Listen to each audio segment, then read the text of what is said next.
Hey, Scooters. I'll get you some fresh food as soon as I get back. Yes? I want you to take a look at these wild potatoes. Look how the rain has made them they're almost as tall as me. Hey, Mom, do we have babies yet? Where you at? Mama, are you about to hatch all those babies under there? 12 eggs? How you doing? I didn't see you come out yesterday. You must be in lockdown. Are you comfortable? Say good morning. Good morning. It's been a long night. I've been barking all night. Yes, I'm so tired. So I want to warn you that if you get turkey poults, we just brought them up and put them in a stall the other day. They're doing great. No aggression out here. They eat a ton of food. And the reason you're seeing me just have a low container of water and I'm just sort of putting little feeding stations on the floor is because I have kind of a special needs turkey. There she is right there. See her? There's Tweety. She has cross beak and is missing one eye. So when you put food and water in big containers, she has a hard time getting them. So this way, she can easily eat and drink. That's all right, guys. Keep going. Good job, Tweety. Good job, girlfriend. So, what do you think about the new babies back there? Oh, okay. The good thing about having some good turkeys is after about 2 years in, boy, are you going to be blessed with a lot of babies. Look at this. So, we finally got our cattle panels. The rain has pretty much stopped. We're not supposed to get rain for almost another week, but it's cool. So, this is a great time to work outside. It's muddy, but we can get a lot done. So, we're going to use T-stakes and put up our cattle panels. If you've been with us for a while as far as watching our videos, we've been using cattle panels pretty much since day one. So, we have videos on how to use cattle panels for pole beans, tomatoes.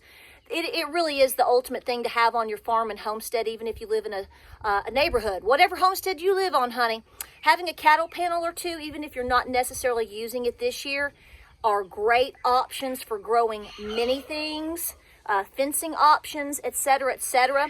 We got more yesterday at Tractor Supply because our co-op was sold out. And so they are $29 now. They used to be $22, but we'll still get what we can get. But these are the T-stakes that we're going to be using to put in the ground and then attach the cattle panels to. We just use simple zip ties. They hold pretty well, no big deal. So, we got a minute, so we'll talk. I got all my chores done before everybody else. Imagine that. So listen, there's a couple of issues that I want to bring to light. Number one, I got a message yesterday.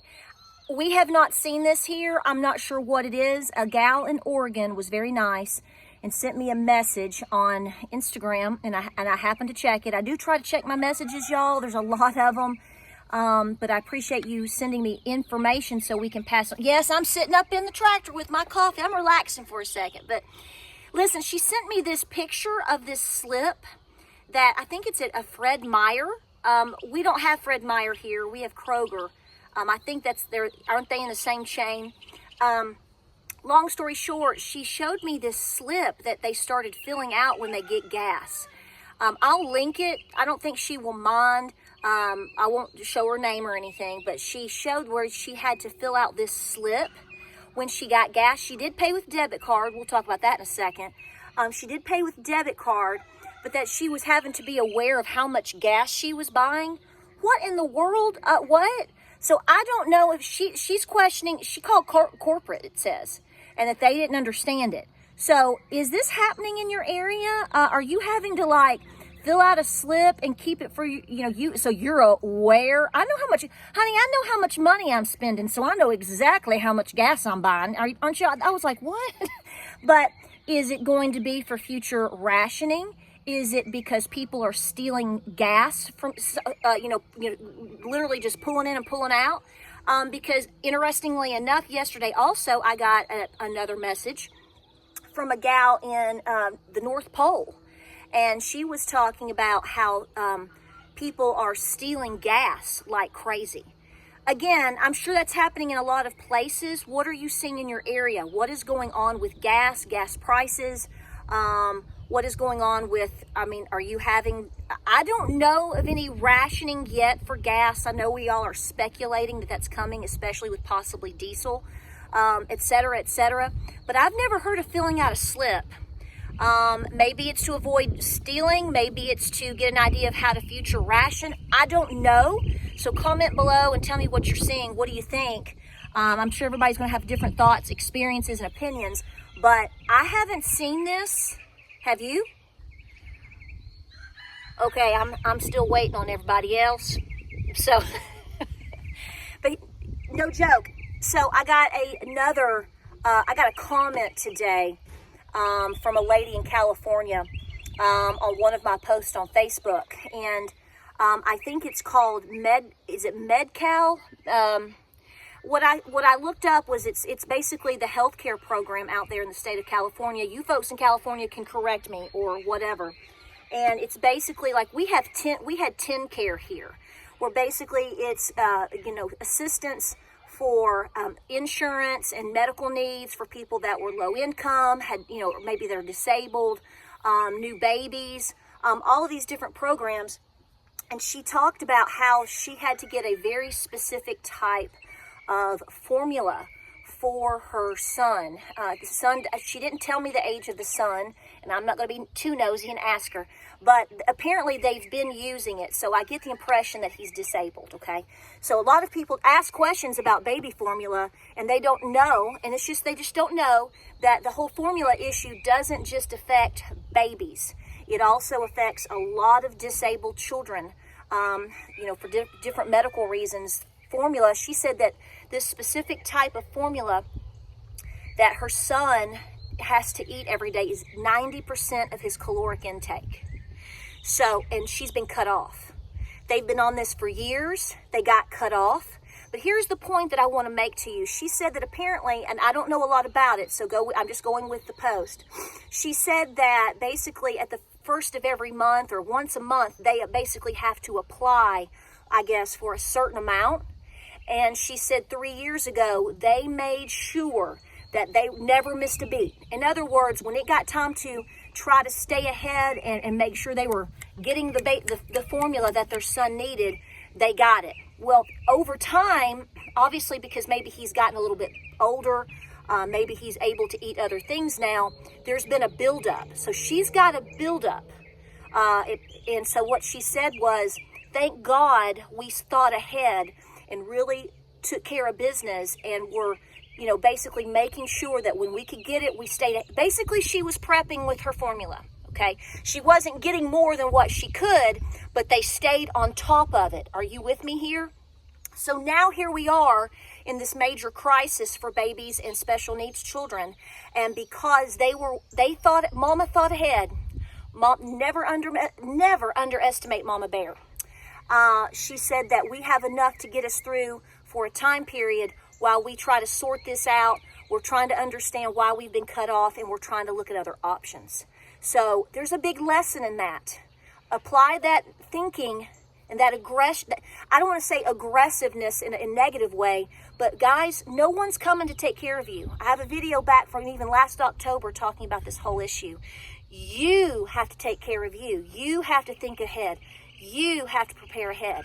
And the more that we all think ahead, the more that we are able to help ourselves, which in turn helps others who can't. Okay, I ordered another box of these from Amazon. These are clips. I've made videos on these in the past at the old homestead. And what I'm going to use them for is my blackberries. You can use them for anything, but I mainly use them for like my tomatoes. I need to use them for maybe if you're trying to get something to attach, or to hold to a cattle panel, any trellis, especially before it attaches itself, like say maybe something that climbs on its own like a pole beam. You can use these, and they're just simple little plastic snaps like that. Very simple to use, very easy, and it holds them right in place. Again, you've seen these before here several years ago, but for those of you that are new, this is a very wise investment for you to have for gardening. Trust me when I tell you. So I got 200 in this little box. I think it was $9.99, and I mean, they are just endless in their uses. Okay, see what I'm talking about? This is a no. Got to fix this today. I didn't have to worry about it the other day because the plants were still very small. Then we got all this rain that has come through, which is wonderful. I thank the Lord, but my tomatoes have taken off. Now, the reason you don't see any stakes in here is because, again, 2 reasons. The plants were very small. Number 2, I didn't have my cattle panels yet. I talked about that in the last video. It is time to get the cattle panels in. I'm going to pull these tomatoes straight up, girl, straight up. Now tell me. And then I'm going to attach them, and then I'm going to come in and I'm going to be clipping a lot of this out, okay? Now see, I'm over here on the other side. This is side A, side A, side B. Look, now these are all of those stakes that I have. I've used every single one of them, the ones from Gardener's Supply. And I have to get in here and I have to start pulling these back in and pulling them up through. We want them up off the ground. I'm going to be trimming off the leaves. We don't want that. You don't want that. Now, I also have down hay, or I love to use grass clippings for mulch. That prevents that splash up from the soil. So we've got to get all this remedied. We're going to have very nice dry weather for the next couple of days. So we're really going to be working on our tomatoes. Okay, so you think we're going to do 3 stakes on this side, darling? 1, 2, and 3? I think so, yeah. Well, now at the old house, when we put a cattle panel up, I think we had to use 3. We had to put 1 in the middle of each one. So actually what I'm trying to suggest here is we may have to use 5 of these. So it'd be 1, 2, 3, 4, 5. Does that make sense? It does. We'll have to see. We may have to do that. I don't know. I was only planning on putting 1 on each end. Okay, well, we'll just get it started and see. And then obviously, like you said, those are going to have to be removed. I'll give those to the peppers. So what we're trying to do today is simply get the cattle panels in and get the tomatoes up. So it's going to take time to get in and, attach them and prune them and get it reset. But they're doing great.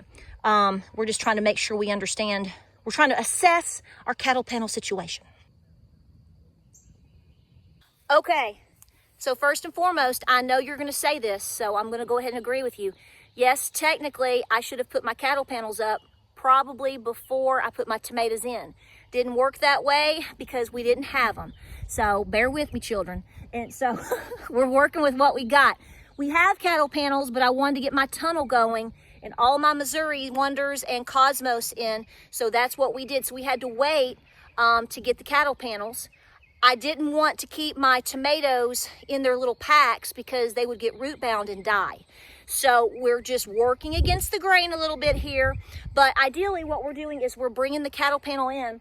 They're going to overlap. That's okay. That's okay. I don't want to cut the cattle panels. We do not want to do that.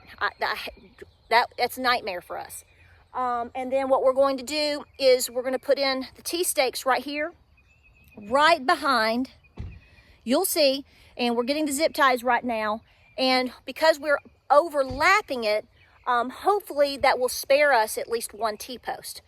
We'll see how this works out. So instead of having 3 per cattle panel, because they're going to overlap, we may only have to use a total of 5 T-posts. We're going to find out. I mean, we're just going to get in here and find out, folks. We're going to get in the nitty-gritty. Let's go.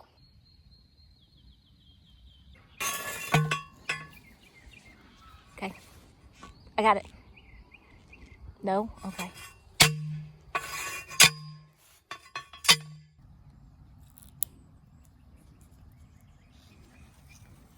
Okay, we got it done. It is not perfect. If you are looking for garden perfection, you're on the wrong channel, number 1. Number 2, if you want garden perfection, go to Instagram and everybody will fake you out. We don't fake you out here. Number 3, we did everything backwards. So ideally, you're going to use string. You're going to get your cattle panels up first, and then you're going to plant your tomatoes. We didn't use string. We planted our tomatoes first, and then we did the cattle panels. So we really had to, you can see some bend here because we're working against our tomato plants. what works best for them versus putting the tomato plants in up against the panels, because we had to get our tomatoes in the ground. It's gonna work just fine. Final note here, Patera said a couple of videos ago, she normally likes to plant her tomatoes 4 feet apart, 4 feet, 4 feet. And because my tomato plants are doing so awesome, I am once again reminded, Patera, y'all tell me, we're gonna tell each other right now, repeat after me. Patera and everyone, please plant your tomato plants, especially if you are a tomato guru, 4 feet apart. So the goal today is simply to get the cattle panels in. These are brand new cattle panels. Yes, I know I've got to do some clipping here. James is going to come in tonight, and at the top he's going to put the like those metal braces we use for our fencing. Luckily we have several packs of those. I don't want to use all of them. That's the garage you're hearing in the background. He's closing the garage.